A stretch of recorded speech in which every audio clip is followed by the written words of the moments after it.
3 கட்டு வெடி வரைக்கும் கரெக்டா இருக்கு. மொட்டு போராட்டன்றாங்க. ஒரு முட்டையை வச்சு எத்தனை போடுறாங்கன்னு தானே கேக்குறேன். அதுதானே ஆம்லேட்ன்றாங்க, ஆப் ஆயில்ன்றாங்க. அப்புறம் என்னென்னு சொல்லுவாங்க நமக்கு தெரியாதானா? ஆம்லேட்டு, ஆப் ஆயில், கலக்கி, ஒன் சைடு ஆம்லேட்டு. எப்படி கலக்கின்னுக்குதா? கலக்கின்னு ஒன்று இருக்குது. அப்புறம் ஆப் ஆயில் சாப்பிட்டுருக்கிறியா?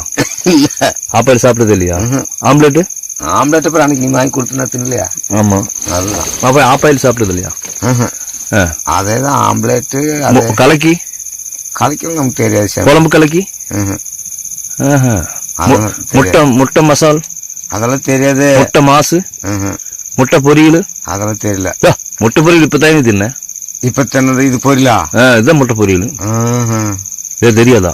நம்ம வீட்டு தின்னது பொரியல. நம்ம வீட்டுல தின்னது வந்து முட்டை பொரியல். எனக்கு முட்டை தெரியும், பொரியல. முட்டை மாசு, முட்டை மாசு அதெல்லாம் தின்னல. முட்டை ஆந்திரா அதுவும் தின்னது இல்லையா? இல்ல. முட்டை கொத்து அதெல்லாம் தின்னல. முட்டை கொத்து பரோட்டா, ஸ்பெஷல் கொத்து பரோட்டா அதெல்லாம் தின்னல. நான் ஓட்டர் கல்ல சேர்ந்தேன், அதெல்லாம் தின்னல. ஆனா பன்னிக்கறி தின்னலாம் நாளைக்கு. பன்னிக்கறியா? என்னைக்கு பன்னிக்கறி கேட்டு இருக்கிற? ஆனா பன்னிக்கறி கிடைக்கிறதுலானுங்க. அப்படியா?